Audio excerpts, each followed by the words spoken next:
और आज मैं गुजरात से चलकर यह कहने के लिए आया हूं, उसको उल्टा करने के लिए, मनुस्मृति के खात्मे के लिए, सामाजिक न्याय को सुनिश्चित करने के लिए प्रोफेसर डॉक्टर रितु सिंह ने दोबारा क्रांति चौक यहां पर खड़ा किया है, अंबेडकर चौक खड़ा किया है। 108 दिन साथी ने बताया था, बिल्कुल सही कहा कि डॉक्टर बाबा साहब अंबेडकर का कहना था कि किसी भी समाज की कितनी तरक्की हुई उसका मापदंड क्या है, उसका क्राइटेरिया क्या है। तो बहनों ने क्या तरक्की की, महिलाओं की क्या तरक्की हुई, उनकी क्या प्रगति हुई, उससे पता चलेगा। ये कहने वाले डॉक्टर बाबा साहब अंबेडकर आज हमारे बीच में जिंदा होते तो आज डॉक्टर रितु के साथ खड़े होते। साथियों, जैसा कि मेरे पहले रतनलाल जी से लेकर सभी साथियों ने, राहुल नागपाल जी ने, सभी ने बताया, ये केवल रितु का मामला नहीं है। रितु का मामला तो बहुत साफ है, उसमें तो दूध का दूध और पानी का पानी इन मनुवादियों की पुलिस ने खुद कर दिया है। तभी तो मुकदमा दर्ज हुआ है, तभी तो एफआईआर हुआ है, तभी तो चार्जशीट हुआ है। एट्रोसिटीज एक्ट का प्रावधान साफ तौर पे कह रहा है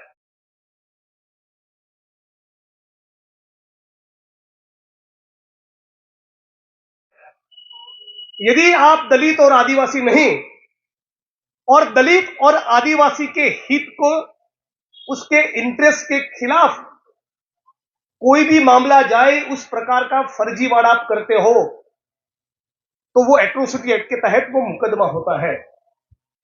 सुप्रीम कोर्ट के, हाई कोर्ट के जजमेंट से इतने 60-70 सालों के दौरान इस मुल्क की हाई कोर्ट और सुप्रीम कोर्ट ने जो जूरिस्प्रूडेंस डेवलप किया है, उसका ये इंसल्ट है कि इस मोहतरमा की गिरफ्तारी नहीं हो रही है।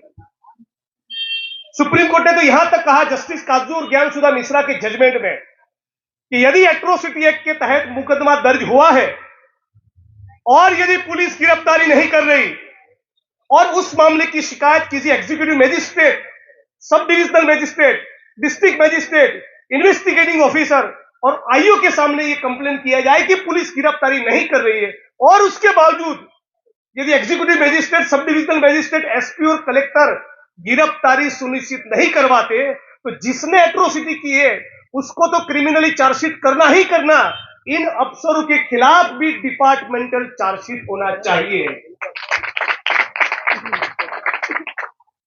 लेकिन अब तो कानून कहां रहा है।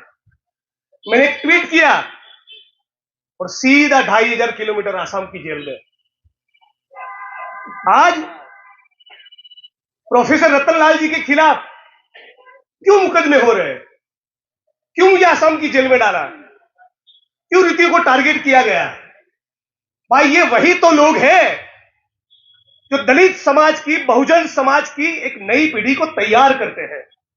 अभी मैं 6 दिसंबर से मुंबई गया था। चैत्य भूमि की जगह पर मुझे पहुंचते पहुंचते 2.5 घंटा लगा, और वो भी अगर गाड़ी में पहले स्टिकर चिपकाया था विधायक गुजरात से, तब जाकर जा पाया। 3 दिन तक महाराष्ट्र के कोने कोने से लोग आते हैं, बहनें, माताएं सर पर अनाज की बोरी रखकर आती है, और कितना 1.5 दिन, 2 दिन, 2.5 दिन सड़क पर लंबी कतार में खड़े रहते हैं डॉक्टर भीमराव बाबा साहब अंबेडकर के दर्शन के लिए। तो ये तो इमोशन है। लक्ष्मण यादव का काम यह है, रतनलाल जी का काम यह है, रितु सिंह का काम यह है कि उस इमोशन को विचारधारा में परिवर्तित करे। इस बात का इनको तकलीफ है। ये गांवों में, तहसीलों में, भारत भूमि के एक कोने में डॉक्टर बाबा साहब अंबेडकर को लेकर एक जो कट्टर मोहब्बत है, दिलों में जो प्यार है, उस प्यार को इमोशन से ऊपर उठकर संसाधनों के बंटवारे की ओर ले जाना, सत्ता में भागीदारी की बात सिखाना, यह काम डॉक्टर रितु कर रही थी। इस बात की उनको चुभन थी। लक्ष्मण यादव जी को इसलिए निकाला, डॉक्टर रितु सिंह को इसलिए टारगेट किया, रतनलाल जी के लिए इतनी मुश्किलें इसलिए बढ़ती रहती, इतने मुकदमे इसलिए होते हैं कि यही तो वो लोग हैं जो नई पीढ़ी को तैयार करते हैं, जो 14 अप्रैल मनाते हैं, 6 दिसंबर मनाते हैं, संविधान दिन बनाते हैं, फूले की बात करते हैं, अंबेडकर की बात करते हैं, पेरियार की बात करते हैं, सड़क पे उतरते हैं, इंकलाब जिंदाबाद करते हैं, ये बताते हैं कि 13 पॉइंट रोस्टर के मुद्दे पे सड़क पर उतरना पड़ेगा। ये नई पीढ़ी को तैयार करना मनुवाद के खिलाफ उस बात की तकलीफ है। ये लड़ाई मनुवाद के खिलाफ की है। और आज इस मुल्क में जो चल रहा है, बाबा साहब अंबेडकर के शब्दों में कहूं तो ये कुछ नहीं, काउंटर रेवोल्यूशन पार्ट 2, ये प्रतिक्रांति भाग 2 चल रहा है। 3-3,500 साल पहले जाति व्यवस्था का निर्माण हुआ। ब्राह्मण, क्षत्रिय, वैश्य, शूद्र, इस व्यवस्था में हम लोग बिखर गए पूरी भारत भूमि, और उसके खिलाफ एक व्यापक स्तर पर सबसे बड़ा इंकलाब किसी ने किया, तो उस शख्सियत का नाम है गौतम बुद्ध। मनुवाद को नेस्तो नाबूद किया गौतम बुद्ध ने। अपना साहित्य तैयार किया, भिक्षुक तैयार किए, बुद्ध के विहार खड़े हुए, बुद्ध का विचार खड़ा हुआ, और केवल भारत नहीं पूरी साउथ एशिया में फैला। गुजरात के जूनागढ़ में से भी बुद्ध की मूर्तियां निकलती है और उड़ीसा से भी निकलती है, इंडोनेशिया में भी मिलती है, ईरान में भी मिलती है। लेकिन इस गौतम बुद्ध की मानवता की जातिवाद को खत्म करने की क्रांति के खिलाफ और एक नए सिरे से मनुवादी लोग एकत्रित होकर बुद्ध की क्रांति को खत्म किया, बुद्ध के विहारों को खत्म किया, उसके भिक्षुकों को खत्म किया, और इसको डॉक्टर भीमराव बाबा साहब अंबेडकर कहते हैं वो थी प्रतिक्रांति, काउंटर रेवोल्यूशन। और इस काउंटर रेवोल्यूशन के सामने नए सिरे से एक भक्ति आंदोलन खड़ा हुआ। कोई रविदास निकले जो कहते हैं कि ऐसो चाहूं राज में जहां मिले सभी को अन्न, दलितों को नहीं, मिले सभी को अन्न। ऐसो चाहूं राज में जहां मिले सभी को अन्न, छोटे बड़े सब सम बसे रविदास रहे प्रसन्न। उसी शैली में कबीर ने कहा कि साईं इतना दीजिए जामे कुटुंब समाए, मैं भी भूखा ना रहूं साधु न भूखा जाए। तो मनुवादियों के एजेंडा को क्रांति के जरिए गौतम बुद्ध ने खत्म किया, और उस गौतम बुद्ध की विरासत को दोबारा मनुवादियों ने काउंटर रेवोल्यूशन करके खत्म किया। उस काउंटर रेवोल्यूशन के सामने खड़े हुए और एक बार रविदास, नानक, कबीर, ज्ञानदेव, नामदेव, तुकाराम, नरसिंह मेहता, सूफी संत और भक्ति आंदोलन के सारे लोग। 600-800 साल ये क्रांति चली, लेकिन उसमें पॉलिटिकल तड़का पहली बार किसी ने दिया तो वो दिया ज्योतिबा फूले ने। उसको पॉलिटिकल तड़का दिया रामास्वामी पेरियार ने। वो सामाजिक, सांस्कृतिक, आध्यात्मिक मूवमेंट को राजकीय तड़का लगाया डॉक्टर भीमराव बाबा साहब अंबेडकर ने। और उन्हीं दिनों के दौरान सभी जाति धर्म के, सभी स्ट्रीम्स के, सभी प्रवाहों के, सभी रंगों के लेकर स्वतंत्रता का आंदोलन चल रहा था। उसकी भी कुछ विरासत सेलिब्रेट करने जैसी है। और उसके बाद इन सभी की फिलोसॉफी को, सभी के विचारों को डॉक्टर भीमराव बाबा साहब अंबेडकर ने संविधान में पिरोया, और वो संविधान धीरे धीरे करके डिलीवर कर रहा था। पहले जो मनुष्य की व्यवस्था थी वो कह रही थी कि एक ही समुदाय का नॉलेज पे कंट्रोल रहेगा, पढ़ेगा भी वही, पढ़ाएगा भी वही। डॉक्टर बाबा साहब अंबेडकर और संविधान ने कहा नथिंग डूइंग, अब कोई ऋतु से यूजीसी की चेयरमैन भी बनेगी, गेट लॉस्ट। जमीनों के ऊपर केवल एक ही जाति के लोगों का कब्जा था। संविधान ने और डॉक्टर बाबा साहब अंबेडकर ने कहा गेट लॉस्ट, अभी जमीनों का आवंटन होगा, एक एक जिलों में होगा, एक एक तहसील में होगा, और उसके कारण हजारों लाखों एकड़ जमीन का आवंटन हुआ। वैश्य समाज का ही कब्जा रहेगा सारे बिजनेस के ऊपर। अब कोई प्रोफेसर रतनलाल या उनका चचेरा भाई भी पटना के, दिल्ली के किसी मॉल में एडिडास का शोरूम भी कर सकता है। ये जो संविधान के कारण एक नई क्रांति शुरू हुई थी, उसके खिलाफ पिछले 10 साल से नरेंद्र मोदी की सरकार के शासन के दौरान काउंटर रेवोल्यूशन पार्ट 2 शुरू हो चुका है। उसके खिलाफ की लड़ाई में हम लोग यहां बैठे हैं। इनको इसलिए निकाला जा रहा है, ये बता रहे हैं कि क्या चल रहा है मुल्क के अंदर। पेरियार ने कहा, अंबेडकर ने क्या कहा, फूले ने क्या कहा, और गोलवलकर ने क्या कहा। आज ये भारत की बेटी हमारे बीच में खड़ी है। दिल्ली की सड़कों पर हमारी बेटियां एथलेट बहनें महीनों तक बलात्कार की कंप्लेंट को लेकर बैठी रही। बहुत से लोगों को ये ख्याल आया होगा, इतना जबरदस्त मुद्दा महिलाएं कह रही है कि बलात्कार हुआ, फिर भी मोदी की सरकार उसका कॉग्निजेंस क्यों नहीं ले रही है? उससे तो इलेक्टोरल लॉस हो सकता है, चुनावी राजनीति में नुकसान हो सकता है, मदारी को विश्व गुरु बनना है तो उसकी इमेज को भी धब्बा लग सकता है, फिर भी उसका कॉग्निजेंस नहीं लिया क्यों?